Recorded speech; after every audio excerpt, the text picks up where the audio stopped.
think we're good. I think so. Are we live? I'm not seeing it on my... No? It says that we are live. Okay, yes, now I had to refresh my page to see that we're actually live. Same. Yay. Hi, everyone. Hello. Hello. So,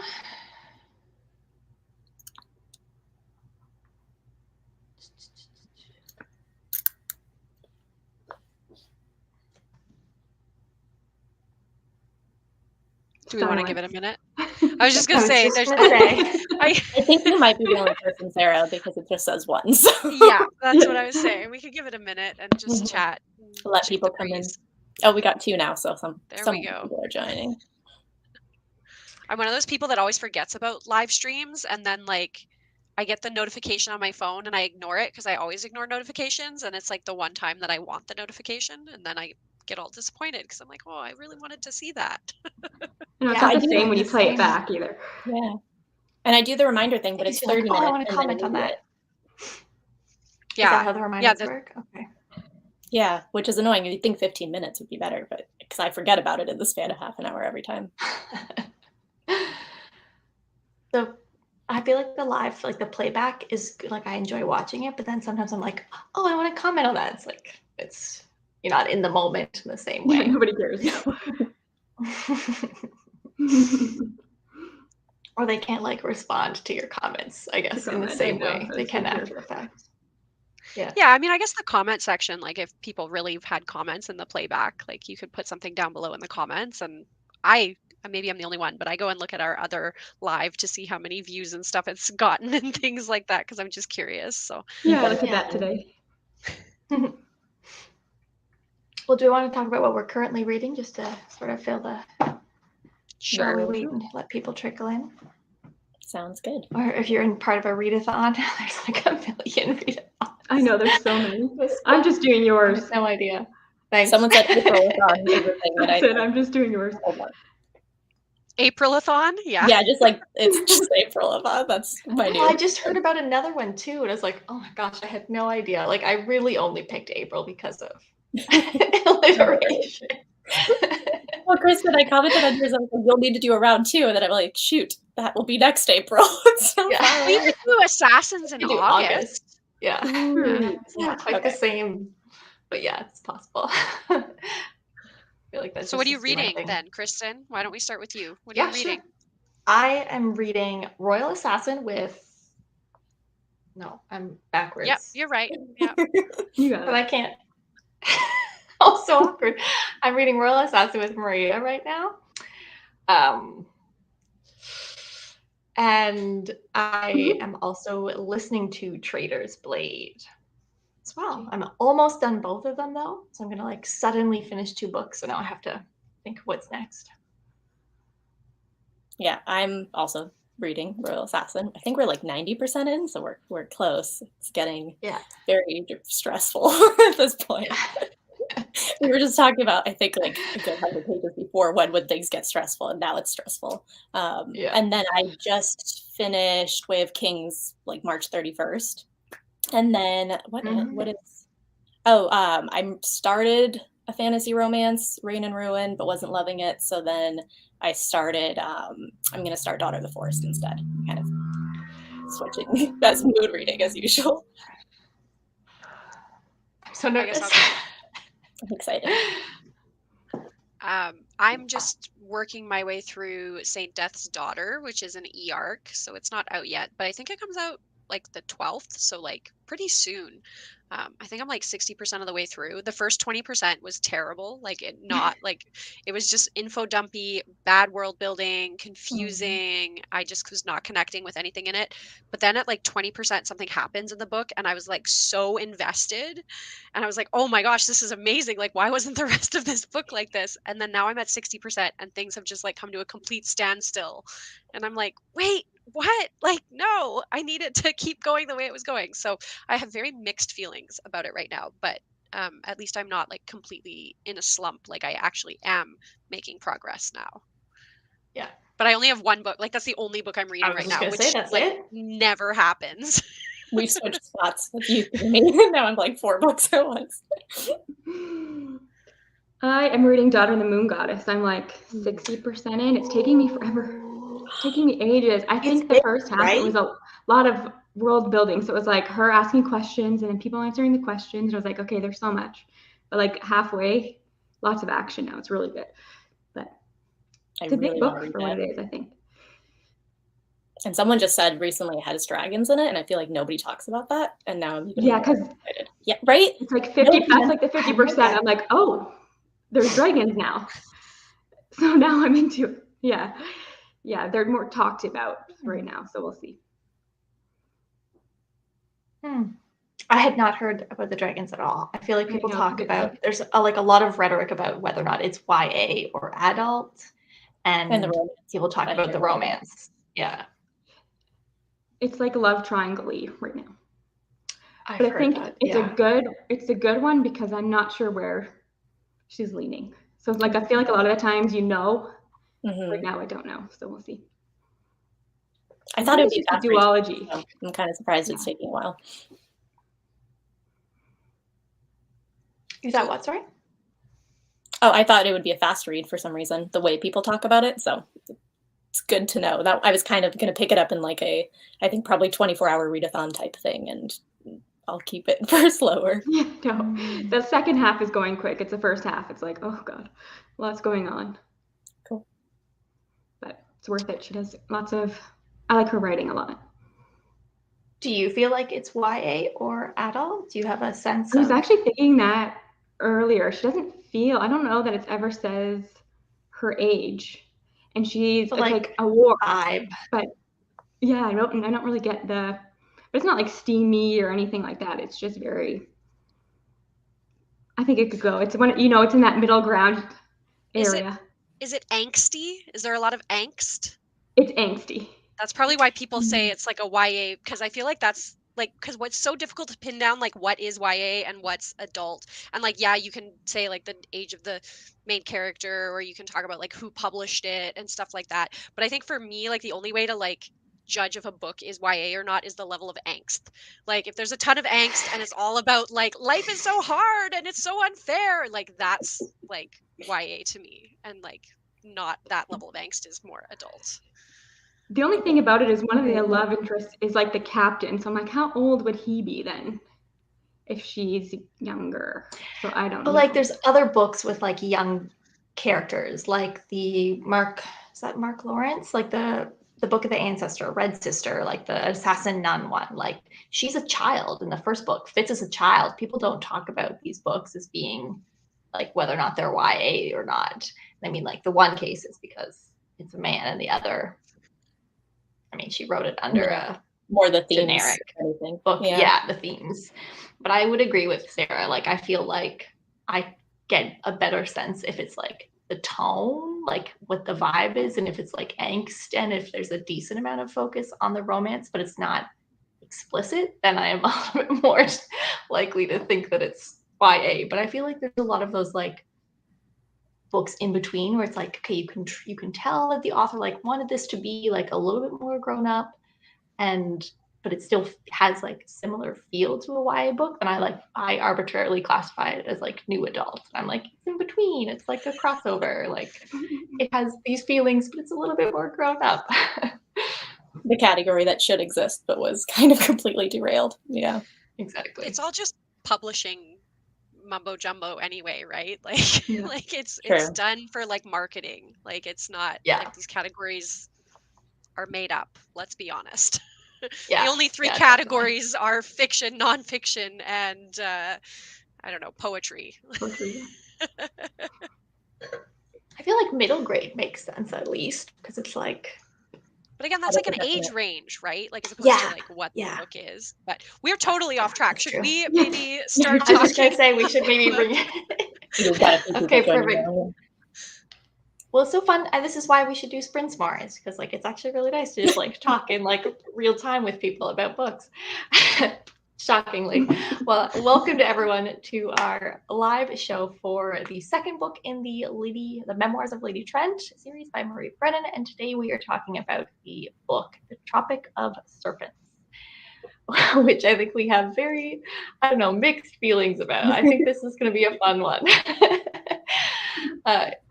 So thank you for those of you who have been joining in on the Discord. I think we've had some pretty good chats. I think there was a lot of people who saved this book to the end of the month this month. So it was sort of right at the very end of the month, we sort of all started getting on and chatting about it a little bit, which makes sense. It's a fairly short book and a very fast audiobook, at least in my experience. Since we already did sort of what we were currently reading, do we just want to start with general opinions on this book? Go around in a and star ratings, if you choose. I forgot out of 10? to think about that. I forgot to think about it ahead of time. You don't do me last. I guess I'll start then. So this is a reread for me. I've read up through book 4, so book 5 will finally be where it's new material, but this one's a reread. It was my least favorite on the first go around, and it's still my least favorite, but that's not saying much because I gave it 4 stars, so it's still very high, and I love this series overall. I think just general thoughts, the reason it's my least favorite, I feel like we don't have as much dragons in this one. It's a lot more anthropological and kind of cultural, and I wanted more dragons.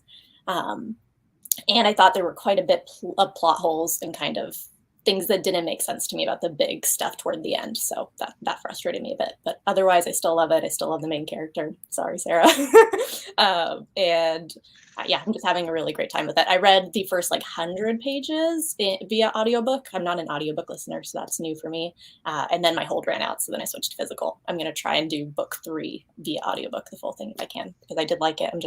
I'm slow with audiobooks because I'm new to it. Okay, I guess I'll go next. I'm giving this a 3, a low 3. So I gave the other one, the first one, a high 3, closer to a 3.5, or maybe even a 4. This one is definitely almost just a 2.5. And this was a first time reading for me. This was the first time for me reading this book. I don't know what I'm saying at this point. I'm trying to not get too worked up about it in this first section, because I know I will have lots of things to say when we get to spoiler sections. I didn't really like this book. I listened to most of it on audio. I did about 3 chapters in ebook, and then the rest I actually did just sort of power through on audio at 2 times speed. I think overall, even though the storytelling was better in this book in my mind, I really dislike the main character. I hate Lady Trent. I don't like the way feminism was approached in the sort of thematic discussions in this one.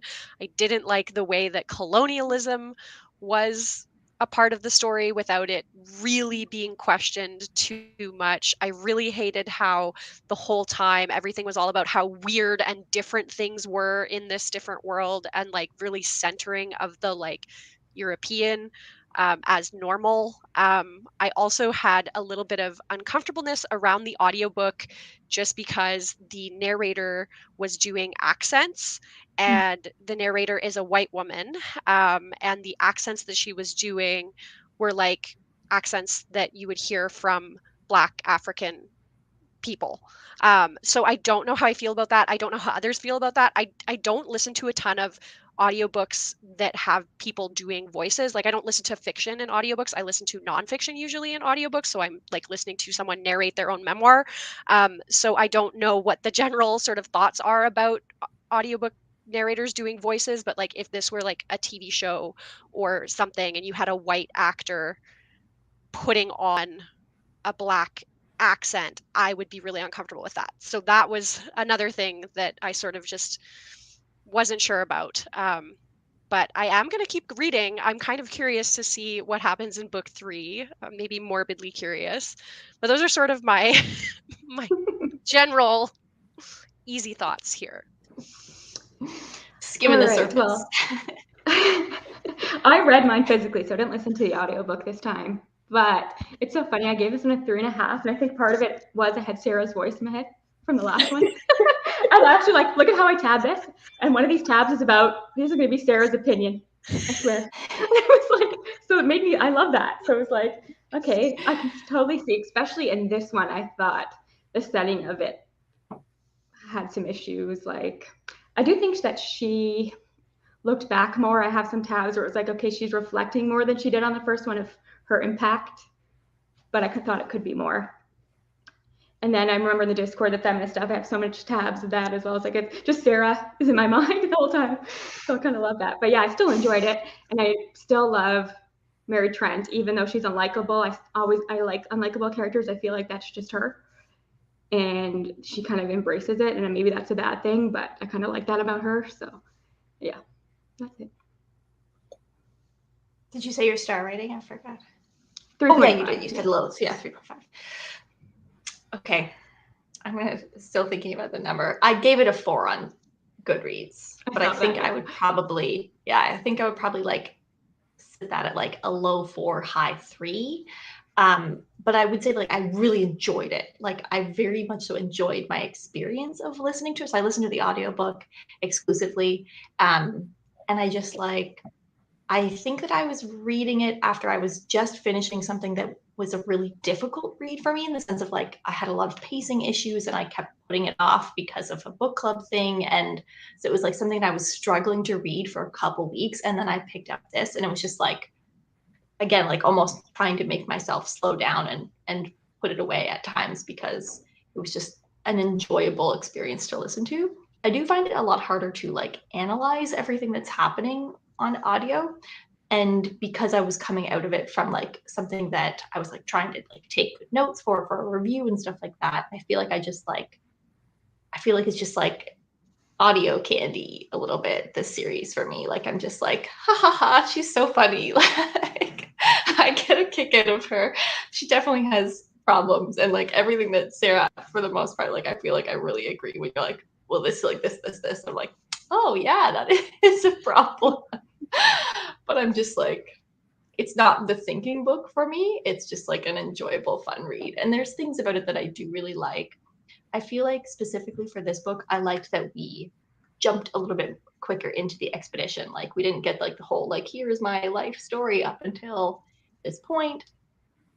So I liked that we jumped into the expedition a little bit quicker. There was definitely a lot less dragons overall. So I can see why you didn't like it as much, Maria. I feel like we hardly focused on the dragons at all. And this one was definitely a lot more like cultural and anthropological. But I liked that, I liked her foreshadowing. I like that she kept foreshadowing to like this big incident that everyone in like her world that she's writing to obviously knows about. And that's, I think, where the book let me down. I feel like she's really rushing the endings a little bit, and the political like thing that happens was not as, like, I wanted more details and I wanted more time spent there. It was just sort of like this, and this, and then that happened. And you're like, what? That's it? You spent the whole book foreshadowing this big event, and it was just like she whirlwind through it. So that's more where, like, from like a storytelling point, like that's where I was a little bit let down by the book, just because I like the politics and intrigue, and I like the like, oh, well, you know what's going to happen kind of a foreshadowing style. Yeah, that's where I'm at. I already said that. Low 4, high 3, I think. Just from like I really enjoyed it, but like realistically, it's a low 4 for me, I think. I think we said about the first one too, that it was kind of a rush ending. And I think I remember that about book 3. I think 4 didn't have that, but I think that's just kind of a thing she does, where she throws like big plot twist and then wraps it up pretty quickly. Yeah, like it doesn't seem to be the point. But also, I kind of wish that they weren't there to begin with. I feel like a lot of times they're there to have that like story arc of like climax and then end. And I you don't want more dragons, less plot. Yeah, I kind of want a dragon, but I know that that's maybe an unpopular opinion. I don't think the actual plot. I don't think the actual plot is her strong suit at all. I was gonna say I'd be happy with a plot that involved dragons. Like if like we could put those two things together, like plot and dragons, I'd be happy with that a little bit more. Yes. But I would love to know, we do have some folks watching, so what did you give this as a rating? Or what did you think? Like, I don't know if there are any comments. I haven't seen any comments pop up on my screen. So I'm just curious if anybody else shares my opinion, I guess. Is this a good book or a bad book? What's your thoughts? What did you think of it? Yeah. And I think what's interesting about, Maria, what you say about like not needing a plot and like the whole framing of this being like memoir, I think this doesn't work as memoir for me either. And I think like I was reflecting on this a little bit earlier today and trying to think of like some of the best memoirs that I've read and like what made them good. And I think of like Michelle Obama's memoir, or Shonda Rhimes, her memoir, which I think is called The Year of Yes. Like in all of those cases, those authors are reflecting on what happened earlier in their lives, but they're not like pretending like they don't already know what's going to happen. And I feel like with the way that these stories are presented, is being presented in a way that's trying to like create a suspenseful ending or create a twist. Like there can't be a twist in a memoir. Like that doesn't make logical sense. And that might be why, like for you, Maria, if you're looking for something to not have that sort of ending, whereas like I would just rather these books were not memoir and were the adventures instead of the memoirs of Lady Trent. I would like the adventures of Lady Trent. But this book was really dry for me too. I found it really boring in a lot of parts, and it read, so I have a degree in anthropology. I don't know if I've shared that before, but that's my undergraduate degree is actually in anthropology.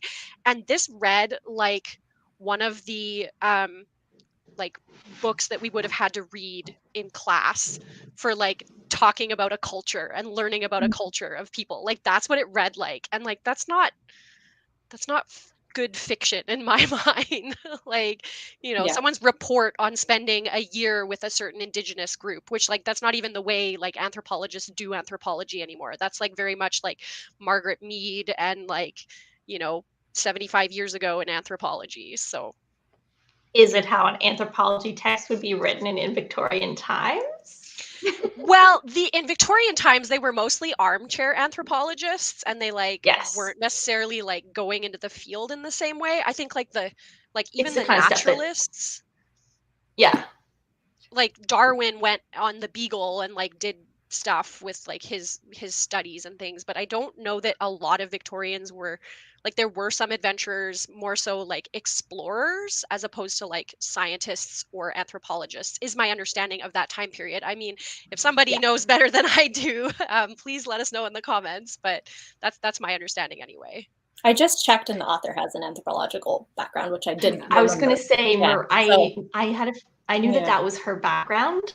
And so when you said that it read like something you would read, I'm like, that's so interesting. I feel like that's probably what she was going for. I think that's where her interest was clearly in other book, in like the continuation of the series. There's almost a plot that starts showing up a bit that threads through the series that's anthropologically focused. And I could tell that that's because that's where her passion lies. And I was less interested in that. I was not necessarily kind of dragons.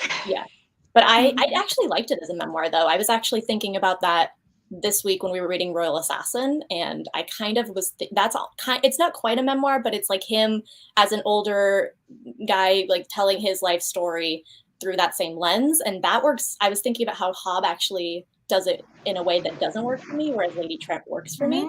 Because Hobb, I think what I've told Kirsten before is like one of the issues I have is it feels distant to me. It's like I'm being told a story by a campfire, and it feels very cozy and kind of fairy tale-esque, but it doesn't feel as connected, like I'm there with them. Whereas this feels better and like I actually am. But like you said, it kind of is like she almost doesn't know what's going to happen, even though she does. So that's, I think, the key. But I know, Sarah, last time you said that you actually felt distant and kind of less connected because of that. So I think it's a personal preference probably thing. Yeah. I don't know that really I connect with these characters very much at all. Like I did feel like I almost got to connect with what is her companion's name? I'm forgetting it now. Is it Natalie? Yeah, like Natalie. I was like, oh, this is the character that I want. But then, like, when all the good stuff was happening, she wasn't even there. Yeah, and I was like, what happened to Natalie? Like, that's who I want to follow. Just give me the adventures of Natalie, please.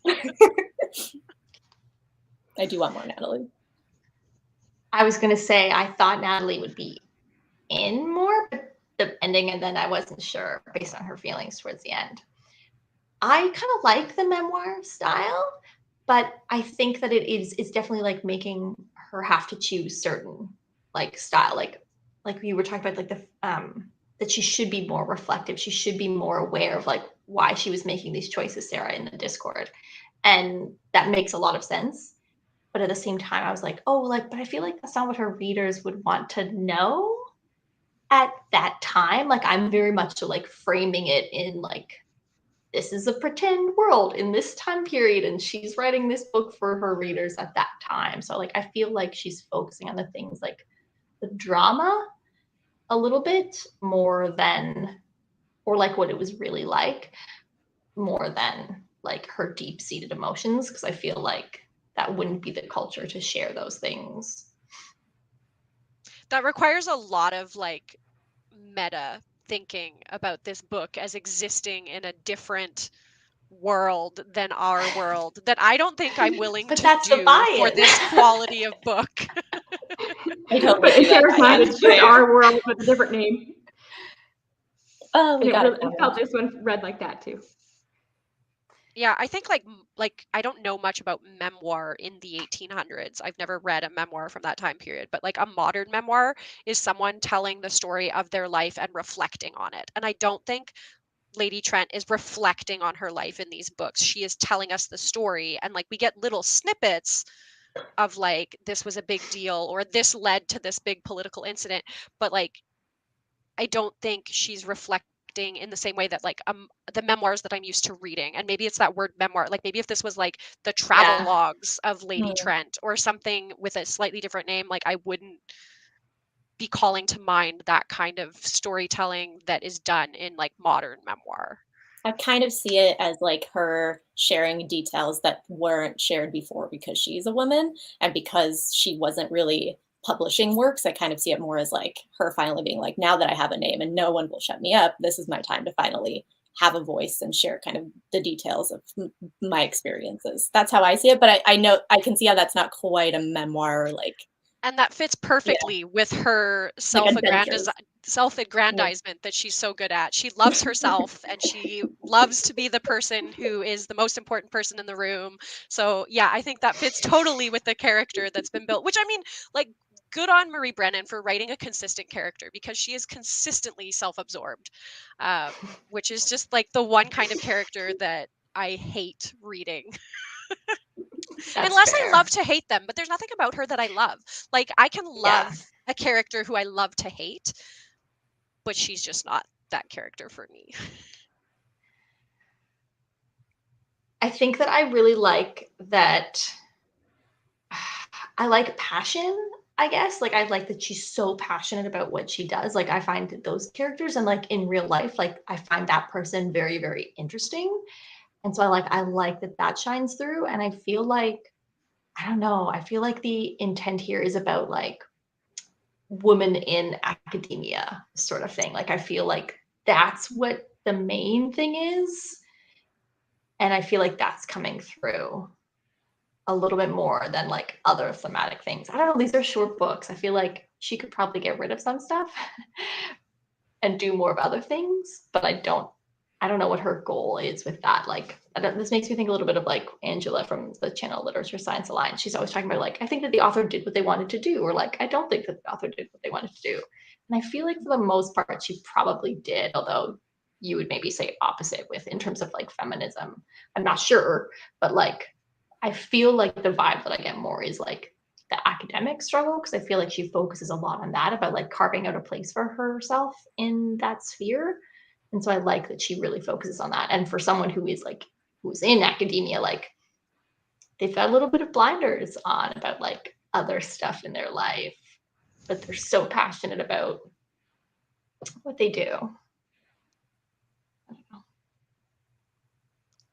I do think that Marie Brennan did what she wanted to do. Like, I think just because I don't like it doesn't mean she wasn't successful in doing what she wanted to do. I think even in terms of the feminist message, like these books are not old, but older, right? Like a lot has happened in the world, even in just like the last 5 years, point. when we talk about things like intersectionality and feminism and privilege and like those kinds of things, like those terms weren't as well known.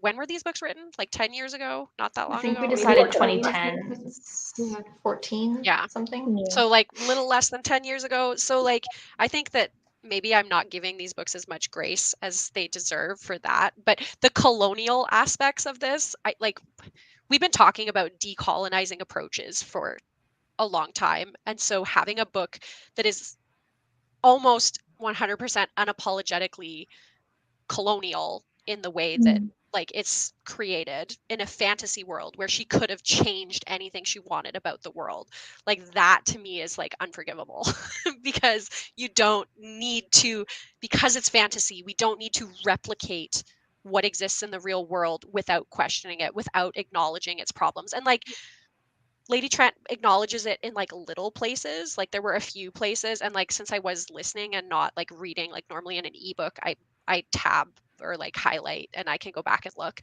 But like I do remember there was one point where she like figures out that she's a burden on these indigenous people that she's staying with, and she's like, "Oh, I hadn't thought about how much of a burden I was." But she like never does anything with that. Like she continues to be a burden.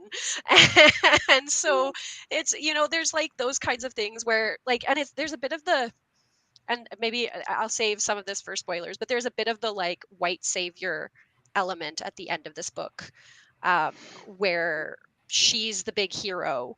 And I mean, that's been in books for a long time, but I didn't really like that about it either. Yeah, I felt that too. And she has moments where, like, I know there's a part that I tabbed and it says like, these memoirs are not just an accounting of my life, but an accounting for it. Like she has more of that in this than she did in the other one. And there's another part where she's talking about, she's kind of apologizing to everybody and saying, I was going to come here and steal your knowledge and pretend it's my own. And I'm sorry for that. It's like she does have those moments. Just a little bit. Better than in the first book, I think. But I would agree more so. That continues on with this series, that she has a little bit because she's older, more experienced. I don't know. We'll see. But that's where I wish that, because we have 80-year-old Lady Trent telling us this story, that she could acknowledge that she was wrong in those moments. That like, instead of just giving us the little bit of like, in that moment, I said this, if we could have that little bit of self-reflection of like, in that moment, I said, sorry, I was going to steal your knowledge. And now, you know, however long, like 60 years on, I realize how my thinking was influenced by the times I was living in, or by the culture of my people, and that, you know, all people deserve to, you know, have autonomy and be treated with dignity and respect and not be subjugated, like that kind of thing. So I don't know, that's something that would have take it like a step further. Yeah, it would have made it a little better.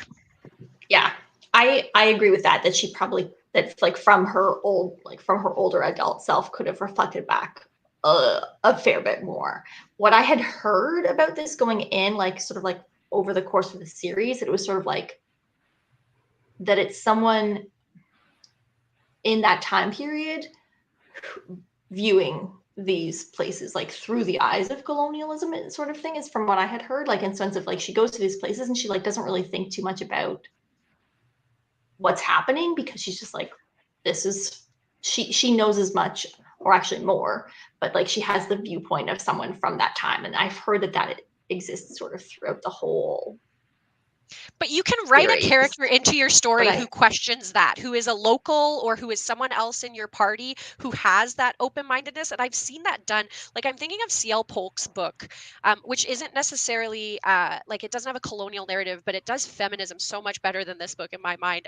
It's the Midnight Bargain. The Midnight Bargain. I can never get the article right at the beginning of that one.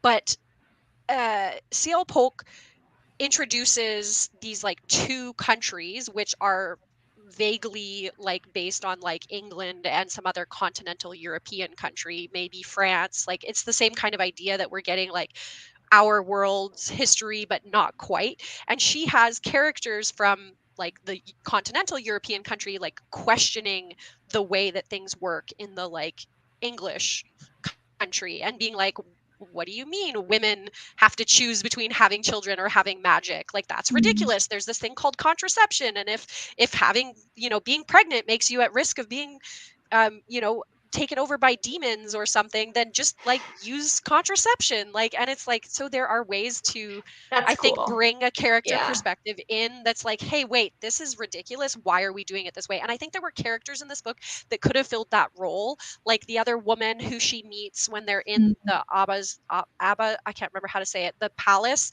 when she goes away because she's having her period. Like, that woman could have been like, this is the way things are here, and like, your country is coming and taking our resources, and like, we're in danger because we have this deal with you, and like, you don't even respect our like customs. I feel like she did do that. I was gonna say, I feel like she did play that role. She just did it very subtly, in like a very you have to read into way. it. It's not right. Yeah. Yeah. But even at the end, well, I won't spoil. There's some spoiler stuff. Keep it, yeah. See, I agree that there is a need for some characters in books that are set in like theoretically like real times that need to have like, some current beliefs, but it's actually a big pet peeve of mine if we're like really doing a specific time period and like all of the main characters have like 2022 beliefs about politics and democracy and like just like the world like that. If it's done too much, it bothers me. But it's like fantasy. It's not historical fiction. It's a made-up world. We're in Ariga or whatever the heck the continent is called. We're not in Europe. We're not in 1880. In fact, we don't know what year we're in. It's a fantasy world based on or reminiscent of, but this isn't even like Guy Gavriel Kay's style, where he takes like an entire historical period and researches it to the nth degree. Like, there's stuff in this that isn't accurate for the 1800s anyway, that like, I mean, never mind the dragons, but even in the way that like the culture and stuff works, like this is very much like 1800s light. This is like what we think of as the 1800s from a 2010 perspective, as opposed to what the 1800s was actually like. Because if we were actually in the 1800s, like where are all of the other sort of classes, or like, yes, we're getting like this higher up, but like she doesn't even, like, her servants and stuff we don't hear about. Like, if you want to set it and ground it in the 1800s, I think you need to give more of that. I don't think you can just say, well, we're only talking about the upper ton, which is, I mean, Regency romance does that, and that's a specific thing that Regency romance does. But even Regency romance as a genre in fiction comes from what was developed as in the like 1920s. And I was just reading a really great article. I can't remember the name of the author who started that like trend, but what we know as Regency romance, which I love to read also, like comes from not the Regency period. Like, it's not accurate to the Regency period. It's what people in the 1920s were thinking of and imagining the Regency period. So even historical fiction is still fiction. And I think that's where it drives me crazy when, like, what's the point of this book now? Like, is the point to recreate the 1800s? Like, I don't think that's the point of the book. I think the point of the book, like you were saying, was to talk about the struggles of women in academia or in high power career roles fields, or the outside of the home, and how does that look, kind of thing. And there's a little sprinkling of dragons in here, but I don't think the point is to recreate the 1800s. So I'm okay with having like a more modern look. And like I said, like people of color, people who have been colonized, like they've been talking about how bad colonialism is since the 1880s or before, since the beginning of colonialism. Like white people, the colonizers, are the ones who have only a little bit recently started thinking about like, okay, what does decolonizing mean and how do we kind of do this? I think like for people who have been subjugated and taken advantage of and like had their lands taken away, like they've always like, so having a voice of an indigenous person in the 1800s saying like, hey, stop taking our shit, leave us alone, like I think that's totally also accurate for the time period, except for nobody talked to indigenous people. The colonizers just came in and did what they wanted. Sorry, I think we talked about her like recent books doing more on that, and kind of how she goes more into colonialism and does I think we would say somewhat better job with like Mask of Mirrors, I think. Yeah, so Mask maybe of she just Mirrors, doesn't this is a topic that is much better approach. She might not have been thinking about it as much or focused. Yeah. Yeah. I feel like you've almost convinced me, Sarah, that like the memoir, that it was like almost like the perfect missed opportunity to have done that though. I think you've sold me on that idea. I find the books everything you're super saying. enjoyable. Yeah. I feel like you're right for some reason. I don't know.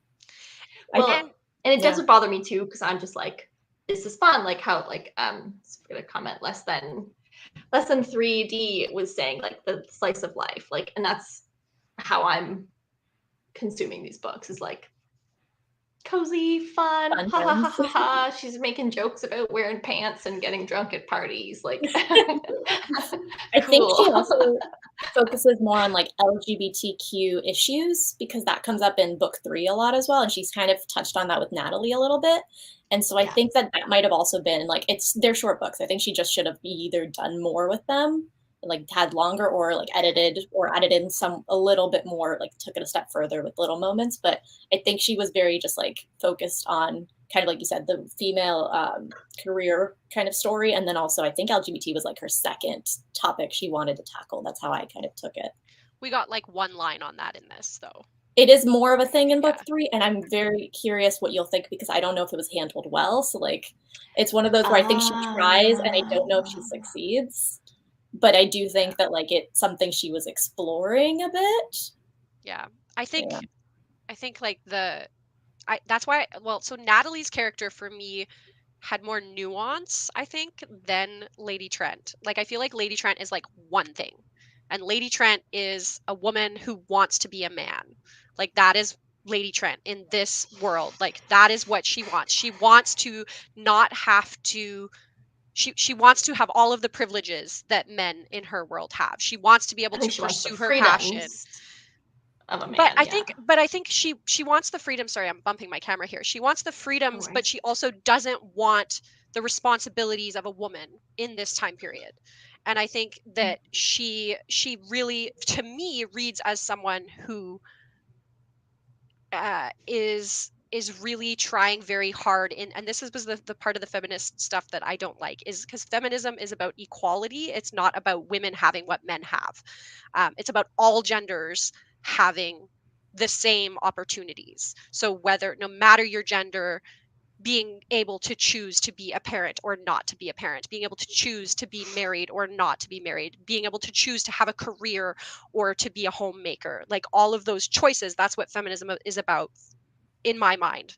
But in this, there's a lot of like, well, if a man can do it, damn it, I'm going to do it too, because that's what men do, and men have all the power and all the privilege, and I'm going to take it for myself, and I'm going to act like a man. Like, that's what she like says, if a widower wouldn't be blinked at, then I shouldn't be blinked at, so I'm just going to do it. I'm going to act like a widower as I opposed took it to more a as widow. like her saying, why was everyone so upset with me doing it if someone in my position as a man wouldn't get the same ridicule? But I do think she didn't necessarily want to achieve what you're saying, where like both of them would have had to stay home as parents. I think she wanted the male version of it, but she still, I feel like she was approaching it as like, why is everyone upset with me when they wouldn't be upset in this other situation? So kind of both. I did save a quote. I'm going to try and see it, because I started reading this book like physical, and that's when I got so upset at like chapter 4 that I was like, I'm going to switch to audio because this is making me angry. You need Kate Redding's little voice to lull you a little bit into a sense. Well, and I was able to listen to it quite fast. Like, I think at some points I was listening to it at like 2.8 speed, which made it like much more just like, almost like you were saying, like not mindless, but more like just easy to digest, like not having to like think about it as much. Is this considered spoilers if I read a quote from early on? If it's the one about the widower, yeah, it's the one about the widower. Yeah. She says, "Did I have the right to undertake such risk? I can only give the same answer I gave then, that I have and had as much right as any widower in the same situation. Few questions the widower's decision, but everyone questions the widow's. So, but the right, I don't think she has the right to make the decision that she does. Just because a man has the quote unquote right, I don't think he does have the right. I think whether you're a widower or a widow, abandoning your child is a bad thing. And that's the part that for me is like, well, I'm going to do it because men can do this. I think she's still saying though that like I still take that more as like I'm upset that people are upset with me about it versus someone who's male in my position. But she said as much, right? Yeah. As like in a sense, I don't. She could have taken it one step further. If you say it's no right, then she also had no right. Yeah. I do think, and this is like I don't know how much of I don't think it's spoilers to talk about this. I do think that she wasn't quite wanting to be a mother, and so I was going to say, do we think she would have chosen this? And do we think she kind of hints at that at some point? Not to. I mean, there should have been methods to not. So I think that arguably she should have been more careful, but I think I question the choice to even include her having a kid. Is that just because you want the guy from I forget his name from the first book, they wanted to like carry him on somehow in the future? Like I kind of question the choice to even do that because then it brings up all this stuff. Like I don't think that was needed, but maybe in the future books it comes more into play. I don't know. And it kind of makes it then it brings up that whole idea of let's talk about motherhood and careers, but she handles it badly. So like I fully agree. I wish she hadn't included it at all. I think too, my big problem and why I was so viscerally upset was that in the first book, there's such a big deal made about her miscarriage and how like that's super upsetting and like puts her into this immense depression, which like rightfully so. But at that time, there was no indication that she was not wanting children. Like she was so devastated by the loss of her unborn child. And then like there's a lot of trauma wrapped in with the birth of her son, I think, like from the end of book 1. Like, and so like I think it's totally reasonable to write a character who has a like very conflicted feeling towards their child because of trauma related to the circumstances of their conception and birth and subsequent like having to parent a child alone and like those kinds of things. Like that is a hugely traumatic like thing to happen. But I don't think that the revelation that we get in this book about her feelings towards her son made sense in the context of the first book or in the context even of how she sort of wrapped it up in the beginning about like why she was leaving. And because like a lot of it was about like, well, it'll be better for him if I'm gone. Like I can't be a mother. I don't have a motherly bone in my body kind of thing. I'm going to try and find it. She said something about how that what is the difference between her changing diapers and like someone else and not related to him? And a nanny would be better for him. Be older. Well, and she says like, is the only qualification like a blood tie that would make me better at changing diapers or nappies than for example, a hired maid whose job it is to do that. And then there's also that section toward the end where she talks about how she would want to be a mother in the intellectual capacity way, where she would want to connect with her son and kind of share like stories about about his father and about their adventures and what she's learned and share the passion, but that she doesn't really want like the child part of it when they're young and they don't really, interact with you as much or have as much of an agents, like independence, I guess, independent mind. So I think that maybe that's where it was less upsetting to me because I could kind of see her not having patience for the like baby part of it, but wanting the like child later on. Yeah, but you can't have one without the other. No, I know. What right do you have? Like you don't pick and choose when you're a parent. Like once you are a parent, you are a parent. Completely agree. Totally. But I think it's in line with her character. It makes sense to me. I think it makes sense, but and also people feel this way. Right? Like that's how I got, like, these are not the feelings that I have towards motherhood. I'm not a mother. These are not the feelings that I have in that sense. But I think that some people do. And I feel like with that, like, I feel like it was valid to have someone who does feel this way, who would 100% choose their career over the child that they have in a heartbeat. But don't call that feminism. Nobody uses the word feminism, Sarah. Yeah.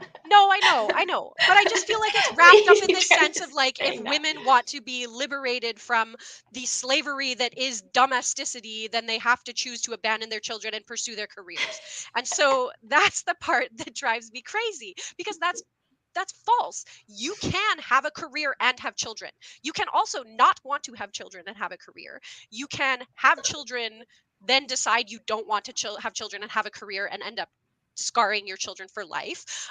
Like, there are, like, these are all things that like can and do happen. Like, I'm sure there are people who have kids and are like, holy, what did I do? Like, why did I do this? I really regret this. Like, I'm sure that there are parents that happens to. Like, not all pregnancies are planned. There's all kinds of reasons that could be the case. But I think that my problem is tying it to high powered career woman can't be domestic. That's the part that bothers me, because I am a career woman. I work full time. I have a daughter who I work an offset schedule specifically so that 4 days a week she is with one of her parents. I spend 2 days a week with her. My husband spends 2 days a week with her, and she's only in care 3 days because I am intensely invested in being the best parent for her that I can be. And whether or not I'm a good parent, that's not really up for me to say. But I think that you can do both. Like, it's something that I just don't. And like, I understand that this is like historically based or whatever, and it's supposed to be like women, but because women in this time period weren't scholars, you could make them whatever you want. You could make a super loving mother who decided, she could have taken 2 years off and said, hey, I'm going to wait till my kid's a little bit older and starting school before I go on this trip. Like, Marie Brennan could have chosen that. And I do wonder how much of this is wrapped up in Marie Brennan's own feelings as a mother, because she is a mother. I looked that up because I was like, I need to know. She is a mother of 2 children.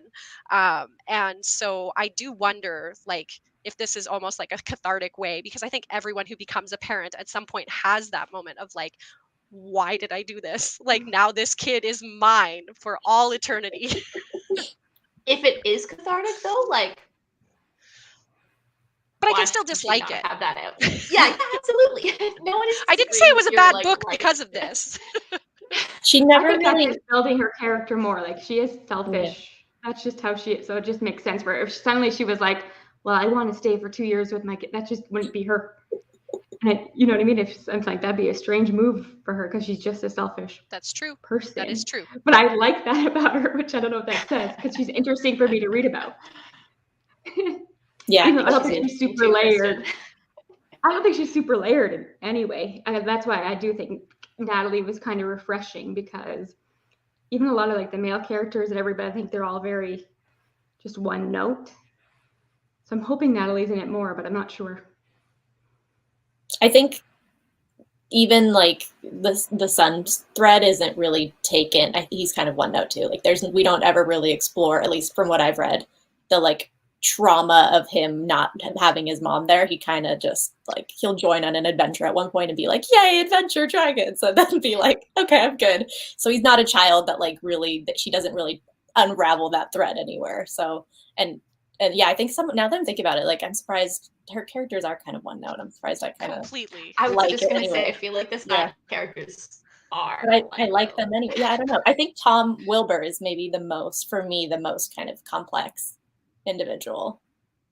Yeah. Do we have more non-spoiler comments, or should we switch, just looking at the time, into spoilery thoughts? Yeah, I think so. Yeah, I'm good. Sure. So I don't think that it'll change the conversation all that much, but if there were things you were holding back, we are officially in spoilers. So I'm going to jump right to the end. Because I think that's the only part that you could spoil, really.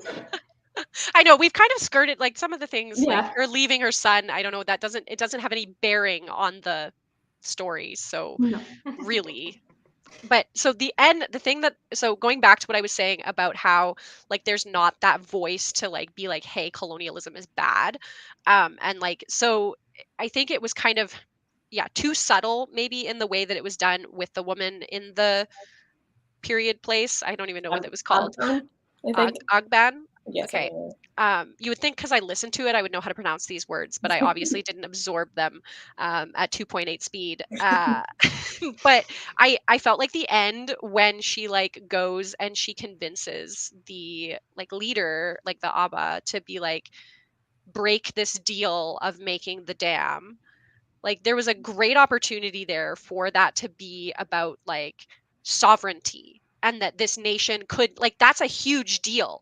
Like we don't need the what's the name of the European era something or Scaring? other? Yeah, Sterling. No, that's like the UK, but like the continent is something. I think it was Aragon is like the Aragon. main. Okay, Yeah. I think that's like Europe, and Skerlin is like. But in this case, it's like UK. Skerland Resources, right? Specifically. Yeah. So yeah, I guess. So either way, but like we don't need the foreigners anymore. Like they can take care of themselves.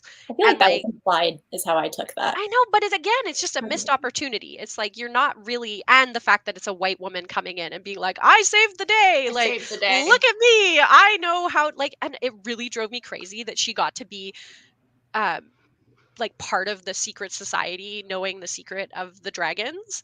Like, that bothered me. Well, because like she's a foreigner and like yeah, she passed the test or whatever, but then I just felt like she didn't deserve it, even though she was like really I don't know. I didn't really like the way I felt like she was exploiting the people. She's so passionate about dragons, but she realized that she had the intent to do that. But she still did it. She's making money off of these memoirs.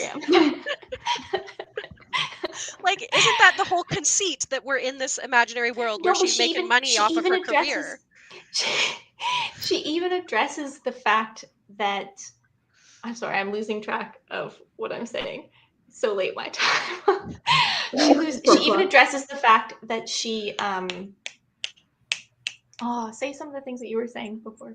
That she is exploiting the people and that she's not deserving. She addressed that, but she also addressed oh my god, it's totally gone. This is so embarrassing. The secret society that she gets to be in charge of knowing. The white savior thing. She addresses that too, because she was like, after the fact, everyone thought that I was like this champion for Mulish, whatever. But she was like, it was really just about the dragons for me. Like, I thought she addressed that even, that it was like she did all this stuff, but like she did it because of the dragons and like this other, like she wasn't like on some hand, like she did care about them. Yeah, I mean, I don't know that that's the part about the white saviorness, right? Like that bothers me. Like it's still like the way that Marie Brennan constructed the book was to have the white woman be the hero, and I think like that's a problematic thing in and of itself. I also like I want to acknowledge that we are all white people talking about this book, which includes a ton of stuff that is based on, I mean, I think it's obvious that Marie Brennan has based this on real life cultures. Like there was a lot of stuff that I felt like sort of echoed like some Islamic type religion stuff in terms of like the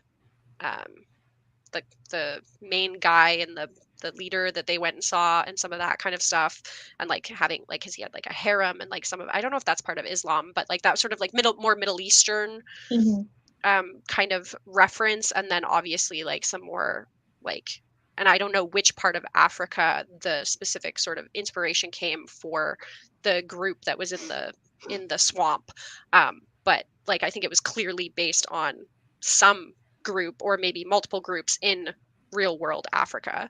And I think that like, yeah, I don't know that in 2014 that people were necessarily, or like that their authors were necessarily having like sensitivity readers or that kind of thing. But honestly, what I have found really surprising, I looked for reviews by people of color, by people who might have more like of a problem with this. I don't know, that's not the right way to say it, but like who might, that this might read this in a different way, right? Like who are going to read it differently than like I am a settler, I live in Canada, I'm a settler Canadian, my ancestors are we're colonizers. Like that's the role that I have. And so acknowledging that and looking for someone who's on the other side of the equation who has reviewed this. And I didn't really find any negative reviews from that perspective, which I thought was really interesting. Mind you, a lot of the reviews that I did find online were really old. And a lot of the reviews for this one that were like 2 or 1 star was like, it's just boring. Like there wasn't a lot of like depth. Like it was like, it was boring. And they didn't really go into why they didn't like it beyond that it was boring. So yeah, I don't know. But that kind of white savior narrative, I think, has also been just problematic in like even like other fantasy or sci-fi. Like Dune is a white savior narrative, which is like one of the most famous science fiction novels of all time. Mind you, it was written in the 60s as opposed to the 2010s. But I don't know where I was going with this point. I've kind of lost the thread. I completely agree. I didn't kind of think of it in the terms of white savior until you said it. And so I didn't fully see that critique, but I 100% agree with that. And I just in general, kind of going back to, I wish she hadn't done that plot. I almost wish we just hadn't done the whole damn political kind of situation where she's trying to like figure out solve, because all of a sudden it also didn't make sense. Like she's about to like fly in on these wings and then she's like, oh, I figured out they're building the dam right here. Oh, I figured out exactly all the effects it'll have. Oh, I'm going to save them by like, it just was so out of nowhere that it just didn't, I wish it hadn't been done at all.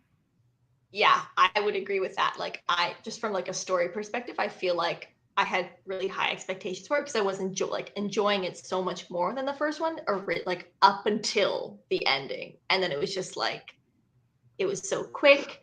It felt really convenient in a lot of ways. I felt it was really underwhelming for like the hype that she had built up for like being accused of treason. It's like, oh, then they accused me of this, blah, blah, blah, blah, blah. And it was over. And I was just like, that's it. That was the whole scandal. Like, I don't know.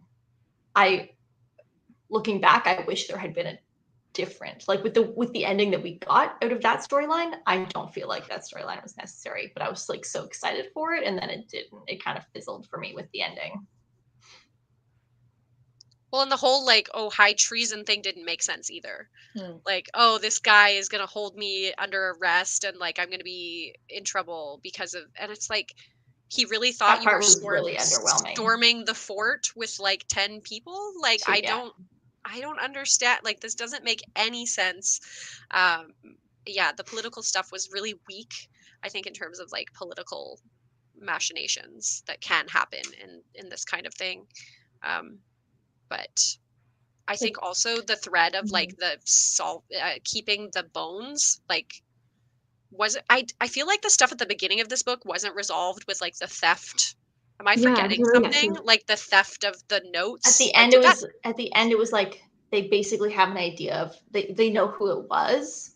But right, and he like sold it to somebody. Has been sold to someone else. Yeah, so I imagine that will come into play later. That's one of those threads. There's like 2 threads that are going throughout all the books, and that's like one of the biggest. It kind of was at the very end of the first one too, where it's like, oh no, what will happen to the dragons if they learn about this? And it kind of continues to carry through into the rest. Well, and somebody promised me airships, and I have not yet seen an airship. So she said it was book 3. Oh, okay, it was book 3. Okay.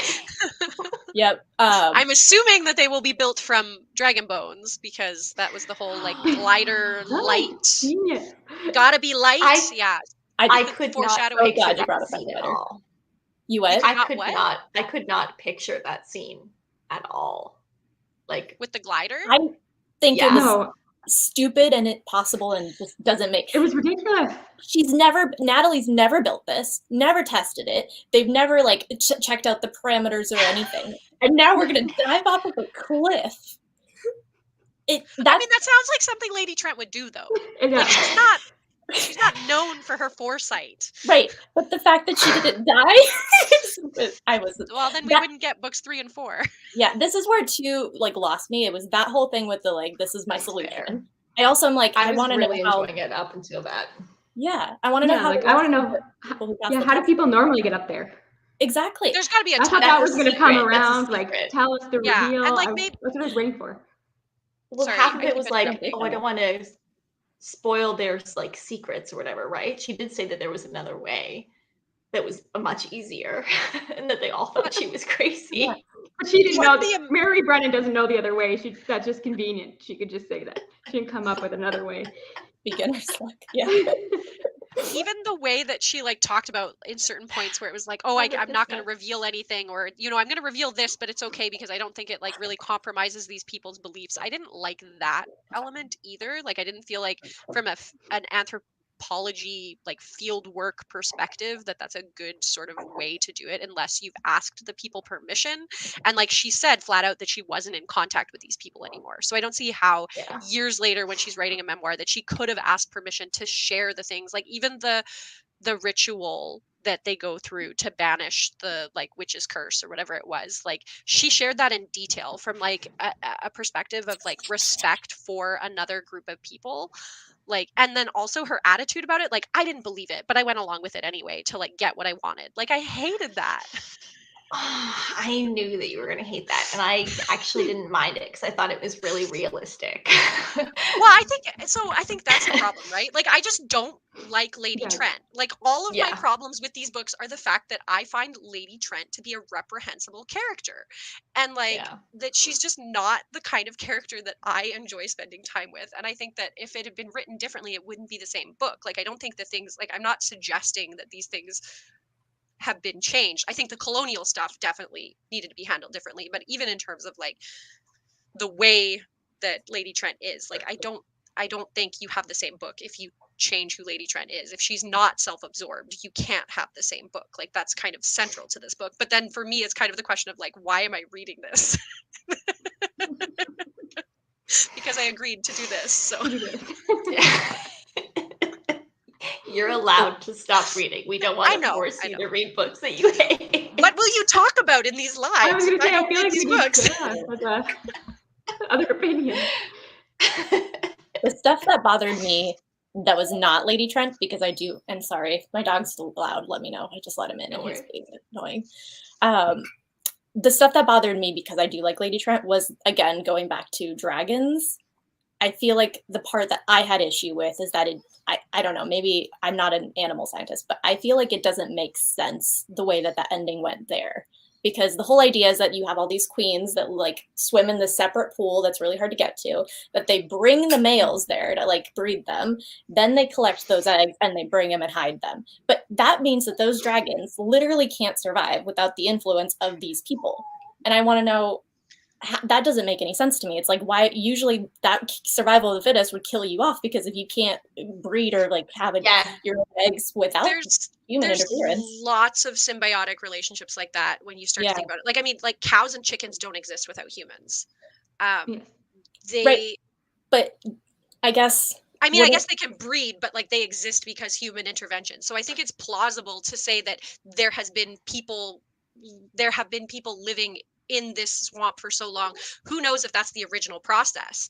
Maybe the queens used to be other places, and a long time ago they were like, hey, we have to kill all these queens because they make it too dangerous to travel from place to place, so let's put all the queens in one place and we'll start stewarding this. I think that there are ways that makes sense. And like, I mean, they're not really domesticated, but they are stewarded in a certain way. It's the same with like plants. Like, there are lots of plants that are in certain places only because people have put them there, but the plants continue to sort of like exist. But if you take a plant that, you know, like if you try to plant 2 berry bushes, the kind that need to like interbreed, or 2 tomato plants that need to like cross pollinate, and you only have one, they won't continue to exist. So I think there are examples of that do exist in the real world. Yeah, but I had not thought about this at all. So that's a super great question. But I think realistically, then Lady Trent should have been more curious about what the natural selection would have been, like what the original, like how, if this wasn't this created situation, like how did they exist before? Like she seemed less interested in dragons, period. Like she wanted to, but like we got so much less page time of her like actually studying dragons in this one, which like there's a specific take it or leave it for me, but there's like an actual line where she goes, but this would be a matter of like natural historian. Let me get back to the political stuff that you want to hear. And I remember both times I read it, I was like, I want the first thing that you promised us, that your career is, not the political stuff. But also she goes on and on about like the draconian civilization and how they kind of supposedly domesticated or like worked with dragons. And I feel like then in that case, if this step, what did you call it, stewarding of these dragons is probably the closest she's then finding to that whole concept, and she should have been more, like you said, curious and more kind of impressed by it. There was a review, I'm trying to find it right now, that was like a 1-star or 2-star review that talked about the lack of dragons, and it was something about like the guy that's with them, whose name I forget. He at one point made a comment apparently about like, let's get back to dragons or something like that. I thought that was just really funny, because like, yeah, like that's the whole point of these books. Oh yeah, there's no 1-star reviews, only 2-star reviews on Goodreads, that's right. But yeah, I just thought it was so funny because I did, after like I made my rating, I went and I read all of the 2-star reviews because I was like, I gave it a 3, but did I really mean a 2? But no, I meant the 3. Well, it's a well-written book in terms of like the way that language is used. I think is really well done. I think that the pacing in this one was way better than the pacing in the first one. I think that like, for the most part, there's an internal logic to the story, which is another important component of like writing a good book. I think that like the world building, while I actually liked it better in this, the world building in the first one felt really lazy because it felt like a carbon copy. In this one, maybe just because of my lack of knowledge about cultures and places in Africa, made it feel like she built more like actual world building, but it could just be that she carbon copied something and I'm just not familiar, because I'm very familiar with like 1880s Europe, or like Victorian period or Europe. I don't know, I always pick 1880s. That's like 1 year in the like 100 years that's this time period. It's 10 whole years. yeah 1 decade, I meant to say 1 decade in the whole time. But yeah, it's just, I think like there's a lot about this book that is like good objectively, my feelings aside. You just like, don't like it. Yeah, I just don't like this book, and I think it's unfair to like give it a 1 star. Like my enjoyment of this book was like a 1 star, but like that's not a fair rating in my mind to give a book solely based on enjoyment. Like I think Marie Brennan accomplished what she set out to do. I think that like it is very unique in terms of fantasy. Like there's a lot of positives about this book. There are just some like glaring things that I really don't like. And the reason this gets like a lower 3 as opposed to the other one getting like a higher 3 was the handling of colonialism that I think could have been done better. And that's where I was like, is it a 2.5 or a 3? But at that point, if I give it a 2.5 on Goodreads, I just round up to 3 anyway.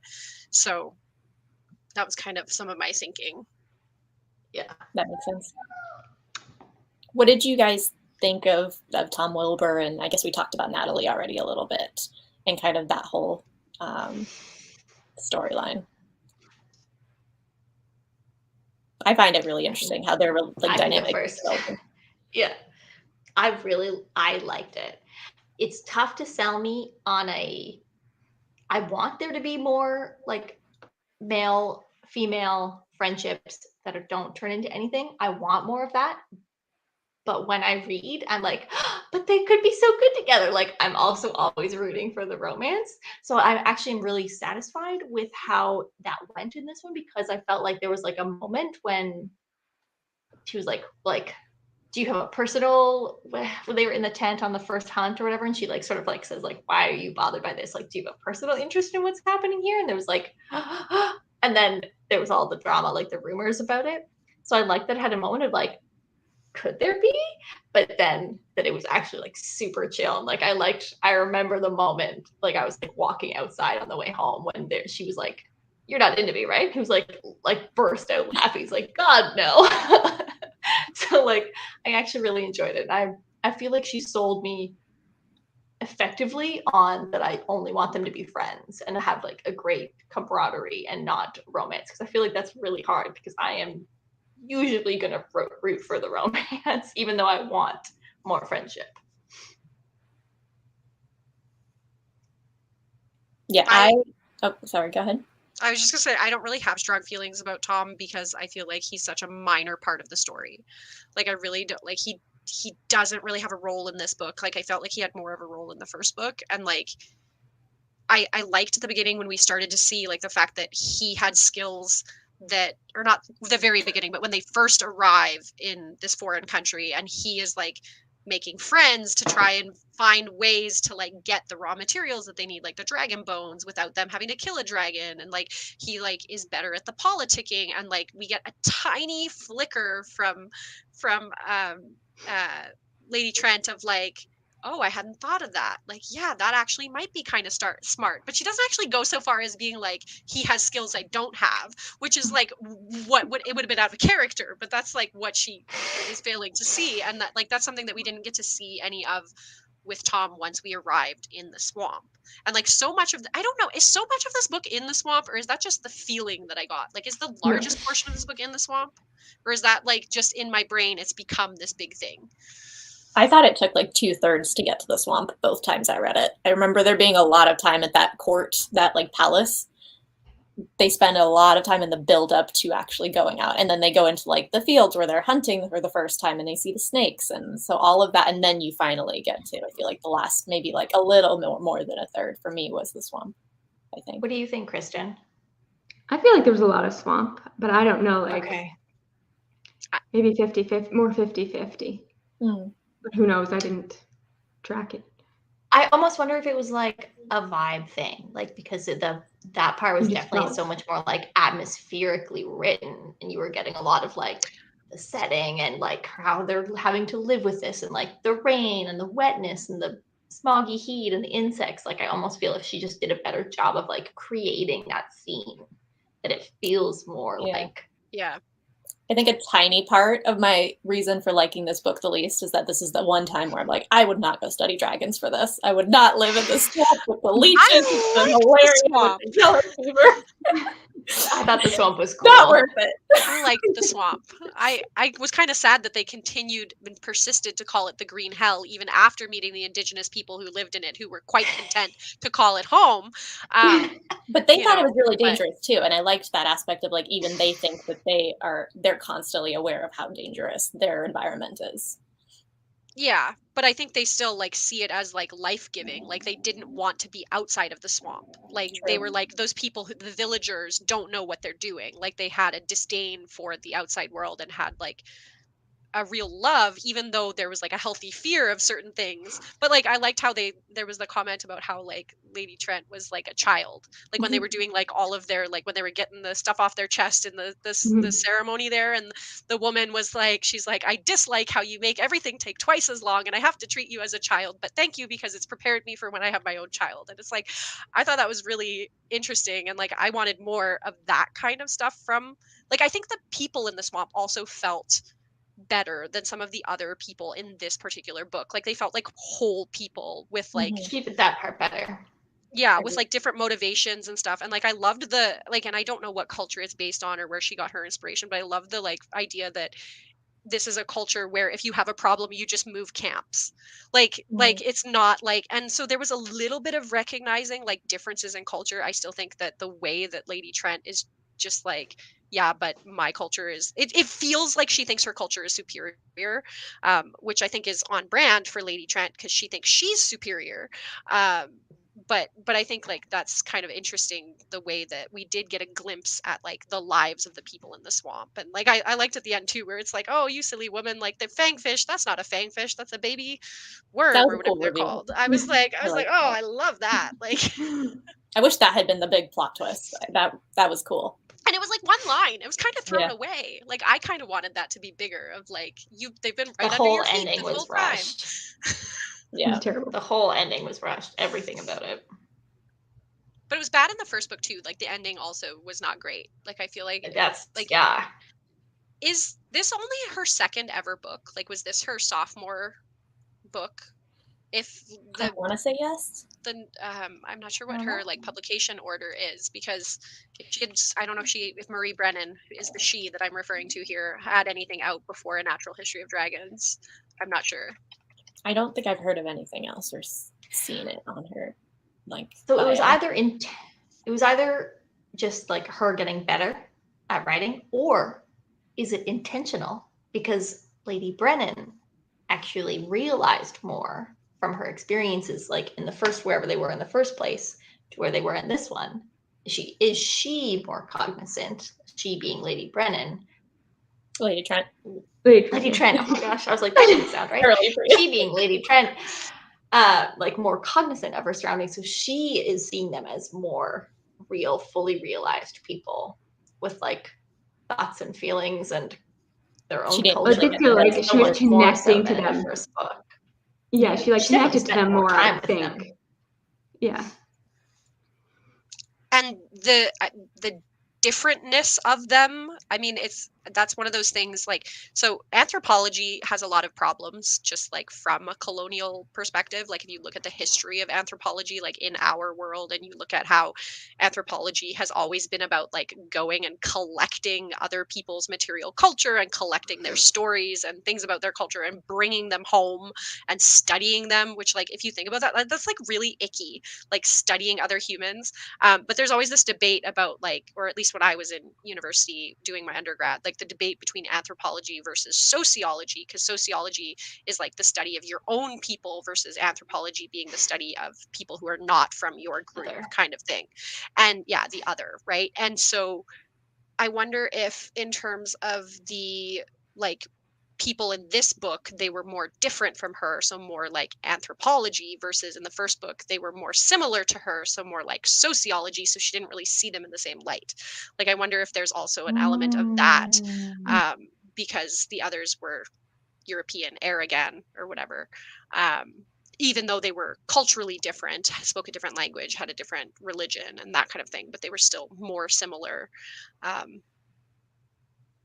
Yeah, so I wonder kind of about that. Point. I loved that ceremony scene. That was my favorite part of the whole book. Honesty. Somehow I knew you would. I was reading this, like, I've had a feeling. I loved it.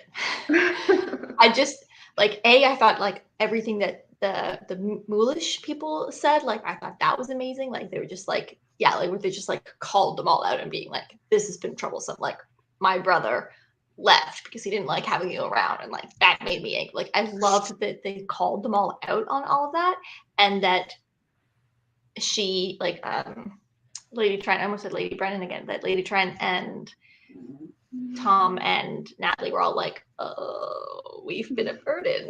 Like, I liked that they had to have that realization.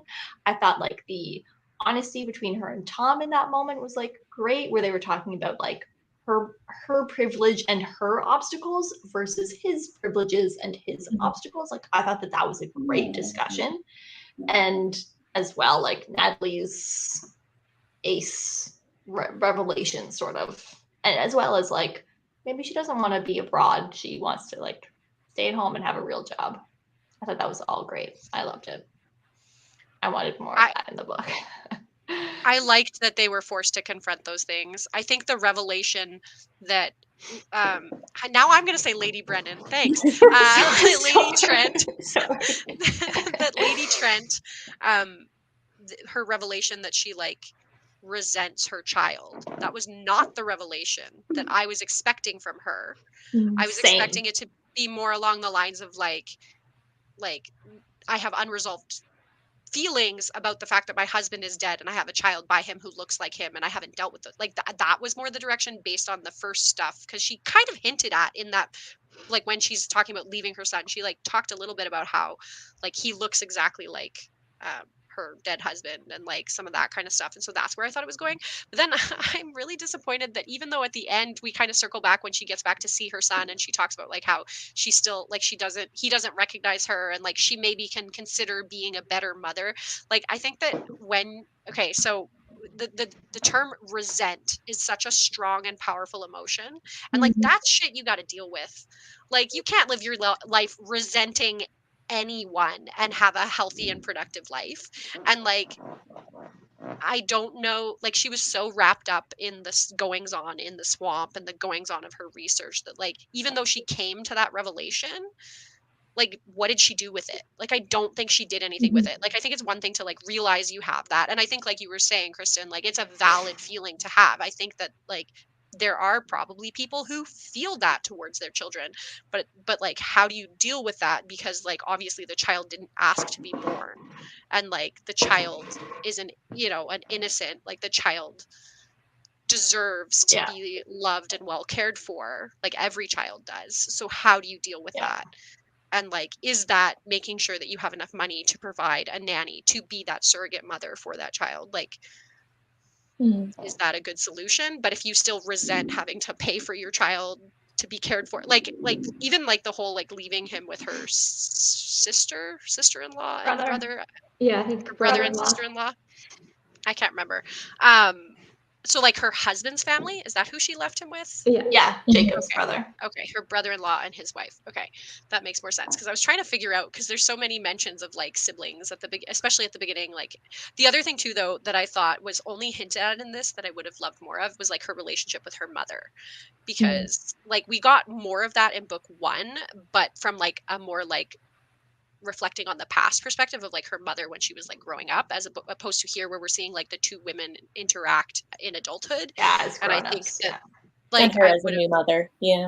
I would have liked to see some more exploration on that, because I think that she's actually really unfair to her mother, especially given her like perspective on how women are limited in this society. Like Lady Trent is always talking about how like she's limited or she's expected to act a certain way because she's a woman. Her mother is acting the way women are expected to act.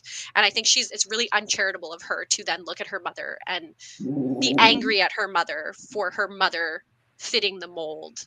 And not maybe having more like compassion or more forethought of like, maybe my mother doesn't want to fit that mold either, but my mother is doing that because that's what's expected, and maybe she needs an ally as opposed to an enemy, kind of thing. But I mean, I'm not sure that that's what this book is about. Like all of those sort of like interpersonal, I don't feel like the interpersonal stuff is really the point of these books, but I think that the plots are so weak that I wanted more interpersonal stuff, which is funny because I am not the kind of person who really normally enjoys a lot of that like interpersonal drama and conflict. Like that's character work that for me is normally less important, but the plots on these are so thin.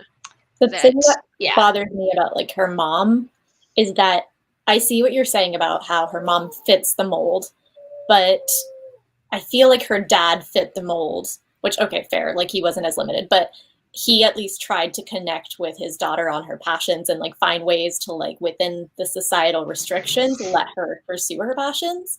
And her mom never has that moment of like, or even just the frankness of like, I can see you're passionate about this, but you just can't do it. Or I'm scared for you for these reasons. And so therefore I'm against it. I feel like she doesn't understand Isabella. And so she just is always nagging at her and she's always criticizing her and she's always like trying to box her in. And so I can see how that immediately Isabella is like defensive rather than trying to connect to her mother, because they don't share that common understanding of like, we're both women in a difficult situation. I wonder if they're more similar than either. It's like they're all stubborn in different ways because it is her mother. So it's like, this is the way she views the world. This is what's important to her. So she thinks that's what her daughter should be like. But her daughter's the opposite. But they have the same stubbornness, you know what I mean? Yeah. I kick my dog out. One sec. He's being I do the same with my cat. I'm reminded of the book that I read earlier this year called, and I'm going to forget what it is now because it's like a new release, and it's the one with the heart on the cover. Holy crow, why can't I remember it? It's a YA. Anatomy of a... Oh, okay. A love story. Anatomy. Yeah. Anatomy, a love story. That's what it is. Thank you. You're welcome. And in that, we're in like early 1800s Edinburgh, and we have a girl who is wanting to be a surgeon. And that's like out of reach for girls. Like that's a role that girls can't do. Women can't, like that's not even a possibility. And like her mother is like aristocracy, like I don't know what kind of lady or whatever. And she married down to someone. Yeah, genteel. What I'm not sure what the in that time, like this is more like Regency time period as opposed to like Victorian. But and her mother married down to like soldier who did like work his way up and has like a commission and whatever. But they're not titled anymore. And they've set there's an arranged marriage for the girl, and it's to someone so she will have a title, and she really doesn't want to get married, and she's like, I can't, like this is I will die, like this is the worst fate imaginable. And her mother at one point very frankly says, if not this, then what? Because in that time period, like that's the options, right? You become a nun or you get married. Like, and I think like it was so beautifully done in that book, in Anatomy of Love Story, I think, for that moment, because like I said, I like to read like Regency romance, Victorian era stuff, and like it's not often that bold faced, like if not this, then what? And I wonder if, and this is all me putting my own thoughts into the mother character, like I don't know what Marie Brennan's thinking, and because we're in a memoir style and we're only getting Lady Trent's perspective, we're not getting other perspectives, it's hard to say, but I wonder if there isn't a little bit of that from the mother's perspective, of like a mother wanting to see her daughter succeed, and if you don't get married, like what do you do, like how can you succeed now? Well, and or if you don't fit the mold, I guess, like she's widowed, right? She doesn't want to get remarried. Like being a widow has its privileges, and that's true in like the 1800s. Women who were widowed had a lot of opportunities, often because they had money, like of the upper class. I'm talking, because there were lots of like widowed women of lower classes, not so much. They got remarried right away, but like they had a lot of freedom because they weren't so, like they were already spoiled goods, right? Nobody cared about their sexuality, like they could go around having affairs. But I do wonder about like if you like, I don't know that her mother can see her being successful in this career path that she's chosen. And I think like that's something that if you read intergenerational dramas, like other books that follow families like that, like parents wanting the best for their kids often lead to parents pushing their kids in negative ways, or like having negative relationships, because they're like, we want, I want you to do your best that you possibly can, and I don't think what you're doing right now is that. So like I think that's where like I probably overcomplicated what I was envisioning for the backstory of the mother, considering she was very little in this. But like just the fact that like Lady Trent won't even answer her letters, like, or that at the end she pisses her off so bad that her mom stops writing. And I was going to say, did everyone else get the sense that they no longer communicate, like, at all? In the future, I think so. Yeah. And it would be cool to kind of get hints of like, my mom and I now have a great relationship, or now that she's seen that like this career worked out for me and didn't ruin my life, she understands, but we don't get anything of that. So I think I just wanted a different book. Like, I don't think I was buying what Marie Brennan was selling in this case. Yeah. It's interesting to see if Marie Brennan did any interviews, like if there's anything on YouTube of her talking about the series stuff, and do that, but I didn't look. She's done like written interviews for this series. Yeah. But they are spoilery, so I would advise against. That's kind of how I was spoiled for book one. I'll wait till we're done. Yeah. Okay. I also did look up, and I forgot to mention that A Natural History of Dragons was not her first novel. She had two that came out before that. Which is the Marie Brennan that you like, Driftwood? Is that more recent? Driftwood, yeah. Well, Driftwood was 2020, 2019. Oh, okay, like that. It's quite recent, yeah. Very recent, yeah. Yeah. But the first book she wrote was called Doppelganger, 2006, reissued as Warrior in 2008. It looks kind of like urban fantasy, maybe. And then in 2006 as well, there was Warrior and Witch, which was reissued as Witch in 2008. So she did have stuff out, like full length stuff. She also has quite a few short stories. Driftwood started as short stories that she then like combined into the book. So the first short story that like featured any of the characters in Driftwood was from 2009, but the book itself didn't come out till 2020. But yeah, I loved Driftwood. It's one of the most original fantasy novels that I have ever read. I think its approach to the structure of story cool concept. Is like brilliant and like innovative, and I just don't like sci fantasy, right? I think it's I guess technically it's the idea is that Driftwood is where worlds go to die after they've suffered an apocalypse. So the little dribs and drabs, the little bits of worlds that are left over after an apocalypse has happened end up at Driftwood, and they all drift towards the center of Driftwood, and when they reach the center they are completely destroyed and cease to exist entirely. So worlds at the edge of Driftworld are much more substantial, and like there are even people living at the edge of Driftworld who are not willing to accept that their world has ended, and they just continue living the way that they were living until things drift towards the middle and more come and are on the outside of them. And then there's like all kinds of interesting discussion of like what it is to lose one's culture and what it is to sort of like have to find new ways of living when the way you know how to live is gone. There's just some really interesting stuff in it. Like the main character is a character whose world is gone, but he still exists. And so like everybody's trying to find out like his secret, like how did he beat Driftwood? And the framing of the story is that he's disappeared. People assume he has died, and they're having sort of like a funeral or a like memorial service, and everyone is kind of standing up and sharing a story that they've heard of him. So it is like presented in like stories, and some of the stories are stronger than others. I think you can tell when you read it. Like at the time that I read it, I didn't realize it had been like written sort of piecemeal and then put together, and you can kind of tell that because there are some stories that are really, really strong and some that are a little less strong. But I just thought it was such a brilliant piece of fiction. And I am going to read A Mask of Mirrors one of these days. I promise if I don't like it, I won't tell you guys. I'm really curious. It has all of the interpersonal drama that you were just describing not being around. It's got it so much. It's like, it's my favorite part of it too. Mostly interpersonal drama. Yeah. I think I can handle interpersonal drama if that's like what I know I'm getting. And I think a lot of fantasy, like that's not the point of fantasy. Like the point of fantasy has traditionally, and I think this has changed over time, but like if you go back to the origins of fantasy, like Lord of the Rings and some of the like early stuff, like the point was world building. Like that's why fantasy exists. It was to build your own world and then discuss themes within that world. And like, yes, you're going to have characters there and they're going to do stuff, but like they're very black and white. Like the world building is really the element that you cling to, and then plot is really important because you're telling these like epic adventure stories. And I think obviously like things have changed over time, but I am a lover of that old style of fantasy. I love a distant voice. I love mythic, give me a third person omniscient. I think I would read fantasy if it was still like that.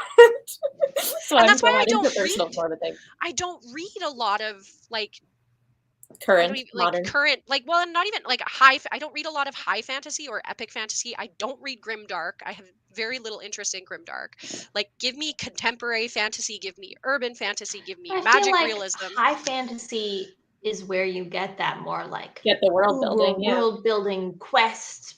But not modern high fantasy, because if you look at like, well, you guys are reading Robin Hobb. That's high fantasy. High fantasy. That's slice of life interpersonal. But it's high fantasy in that it's a world with a ton of magic. Like, okay, so high fantasy and epic fantasy. High fantasy is like not our world, is how I've been told. High fantasy is a made-up world, whereas low fantasy is that's second world fantasy.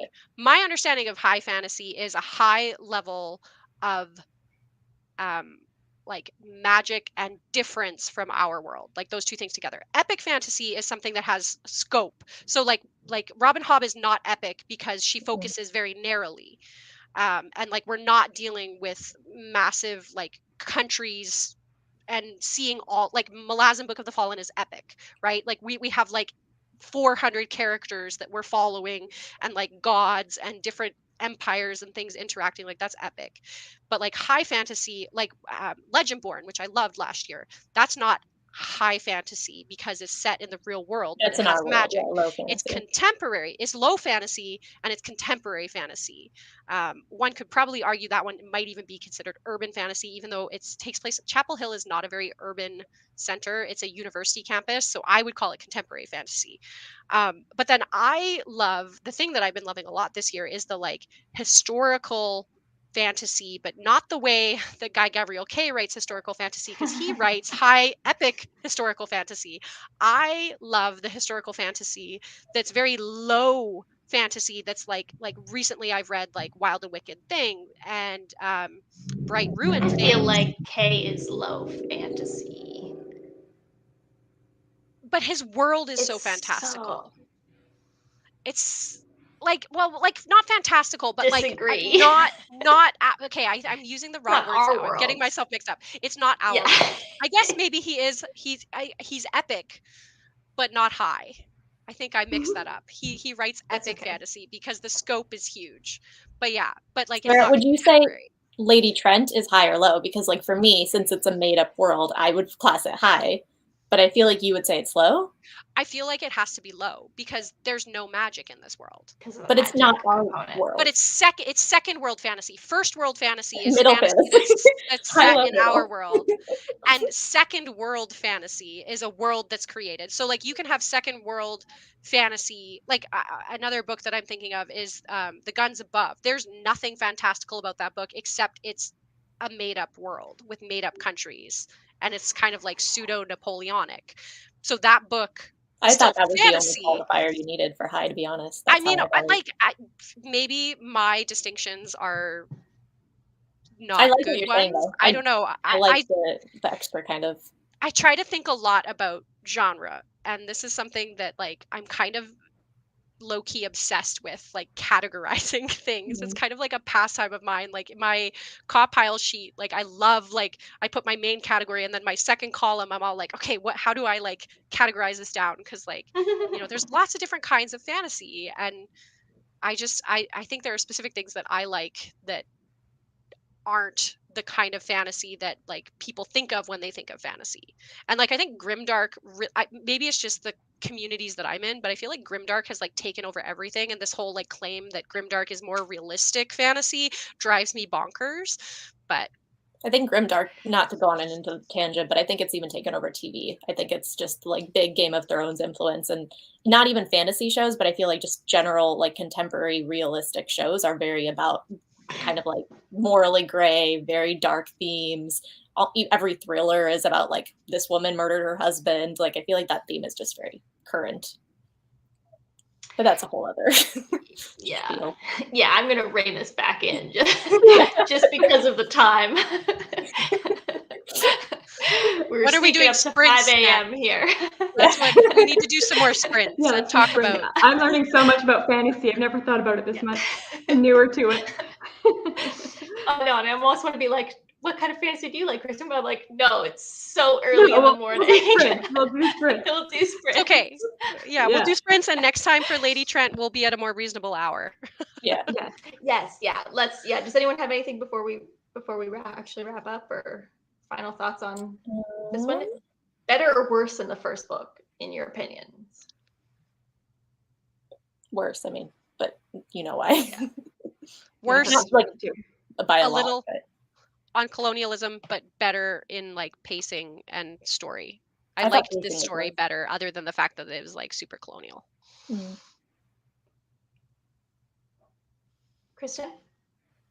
Yeah, I thought it was worse. I thought it had a worse ending, but I thought like she did some things better. And I do agree about the pacing, but overall, yeah, it wasn't my favorite. But I also think that's Sarah's influence in my mind. So next one will be one worse. Yeah. Like I'll give you a color as I'm gonna have like a color that's specifically.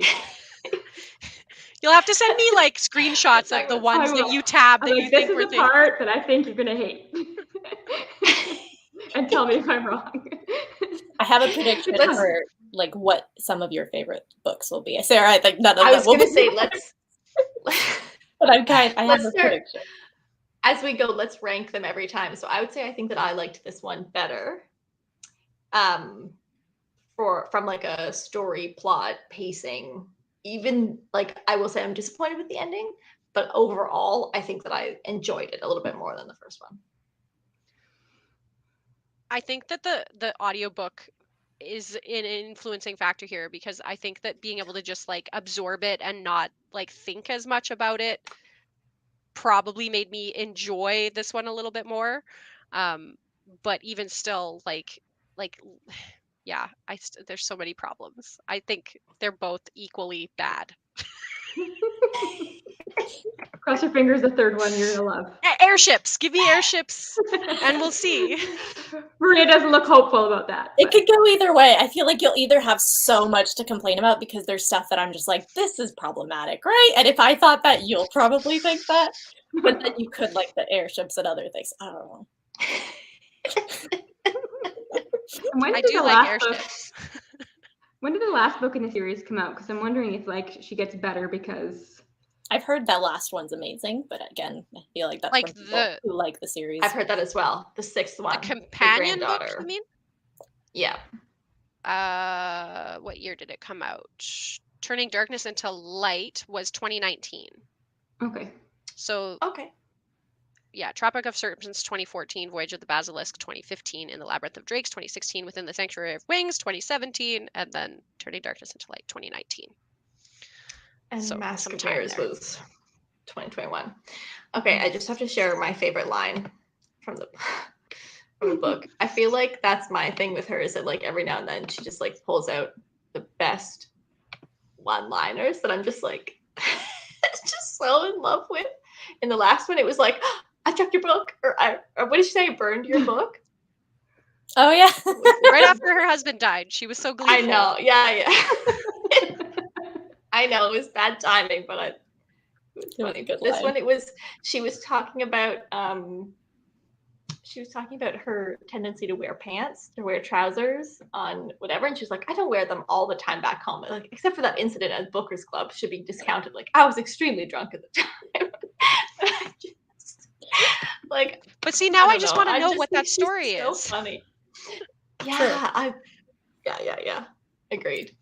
My favorite line was the one where she's talking about like dangers that she's experienced, and she was like, the dragons in Mastrana, the like that thing, anywhere with politicians. That I liked that line. See, I just find that annoying about her. Like, you guys are so like excited to. I think it's hilarious. They're just like, she's just an annoying. Like, I don't think I could be friends with Lady Trent. I don't. I would want to invite her to a dinner party. I don't know that we'd be friends, but like, I don't think I'd be friends with her either. I just like reading about her. Yeah. I think she'd be a fun old lady to know. You know, like her at this age, like I think like she'd be like a fun, like I'd be like, I would get a kick out of her. But if we were the same age, probably not. And maybe if I start thinking of her in terms of like, you know, the 95-year-old who doesn't know better because they lived in a different time, and like they're telling their story from the perspective of like all the antiquated and outdated ideas, maybe I'll like book 3 better. But at the same time, like it's written as though she's living the things right now. And I think that's where, again, like the memoir, like I just don't see it as being a convincing memoir. It doesn't feel like that. I'm like, I don't want to hear the story of the 95-year-old who's not like who's not aware. So that almost makes me cringe about it more, ironically. That's so funny. I like being told stories. Sitting around a campfire hearing stories sounds like an amazing way to pass the time. I just, you know, tell me a long, long time ago there lived, you know, so and so. I love that.